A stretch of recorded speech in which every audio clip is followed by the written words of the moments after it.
Supreme court का जो भी निर्णय आया हुआ है आरक्षण पे, बहुत ही ज़्यादा वायरल, बहुत ही ज़्यादा ट्रेंड में चल रहा है वो मुद्दा। कोई भी ऐसा चैनल नहीं है जिसने उस पर वीडियो नहीं बनाया। तो मैं कुछ उस विदेश से नहीं आया हूँ, उसमें बहुत सारे वीडियोस मैंने देखे, उसमें से एक बात पता चली कि जो ये आरक्षण कैटेगरी वाले हैं, जो भी हैं, चाहे हो सकता है उसमें ईडब्ल्यूएस भी आते होंगे, SC ST OBC, और ये लोग तो हैं ही, तो वो बोल रहे हैं कि हम इसके लिए आंदोलन करेंगे क्योंकि ये फैसला सही नहीं है। अगर हम ज़्यादा नंबर लाते तो हम आरक्षण में क्यों नहीं जाएंगे? आप आरक्षण में क्यों जाएंगे? सीधी सी बात है। आंदोलन करने का क्या मतलब है? आप जब एक आरक्षित श्रेणी से आते हैं, जब उसके अंतर्गत आपने फॉर्म अप्लाई किया है, उसकी जितनी भी शर्तें हैं उन सबके अकॉर्डिंग आपने फॉर्म फिलअप किया है, जिसमें आपकी जो फी है, जो शुल्क है वो भी कम लगा है, उम्र सीमा में एज रिलैक्सेशन मिला है, तो फिर इतना सब करने के बाद फिर आप जनरल के साथ फाइट कैसे कर सकते हैं? देखिए, सरकार के पास जो भी चीज़ें हैं वो सबको इक्वलिटी से दे रहा है। उसमें भी स्पेशलिटी कहाँ पे आ रहा है, विशेषता कहाँ पे आ रही है?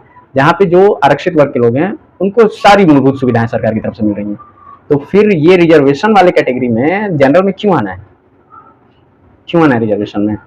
जब आपके पास पहले से सारी चीज़ें हैं, उनमें विशेष छूट भी मिल रहा है, फिर जनरल कैटेगरी के लिस्ट में आपको क्यों आना है? मतलब सामने से खाना रखा हुआ और कोई आके सामने से आपका खाना खा जाएगा, अच्छा लगेगा?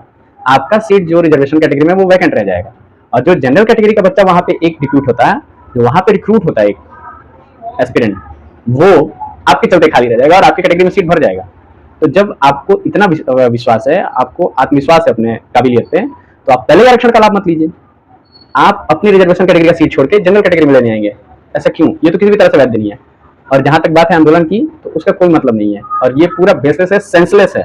अगर आप आंदोलन करते हैं आरक्षित कैटेगरी के जो भी हैं, इसका मतलब आपके पास थोड़ी सी भी सिंसियरिटी नहीं है, जो आपका पूरा एजुकेशन है वो वेस्ट है, थोड़ा भी आपका ग्रोथ नहीं हुआ, मेंटल ग्रोथ बिल्कुल नहीं हुआ। क्योंकि ये जो निर्णय है वो बहुत सही निर्णय है, और ये सरकार को जितनी भी बहाली प्रक्रिया चल रही है उसमें स्पष्ट रूप से ये वर्णित करना चाहिए कि आप अगर एक बार आरक्षित श्रेणी का लाभ ले लेते हैं, आप उसके अंतर्गत आवेदन प्रक्रिया में शामिल होते हैं, तो चाहे कोई भी परिस्थिति हो, आप सामान्य श्रेणी के अंतर्गत क्वालिफाई नहीं किए जाएंगे। अगर आप अपने वर्ग विशेष में उत्तीर्ण नहीं होते हैं तो आप डिस्क्वालीफाई माने जाएंगे पूरी तरह से, क्योंकि सरकार जितना भी पिछड़ा वर्ग है सबको विशेष सुविधा देती है। चाहे आवास से ले लीजिए, फ्री कोचिंग फैसिलिटीज ले लीजिए, सारी चीजें फ्री मिलती हैं। क्या मिलती है जनरल को? तो आप क्यों आना चाहते हैं जनरल में? जब सब चीज आपको सुविधा मिल रही है, जनरल कुछ नहीं मिला, सब अपने बेसिस पे वो कर रहे हैं, तो फिर आपको बिल्कुल आंदोलन नहीं करना चाहिए इस चीज के लिए। ये किसी भी तरह से तर्कपूर्ण नहीं है और ना ही वैध है। बहुत बहुत धन्यवाद।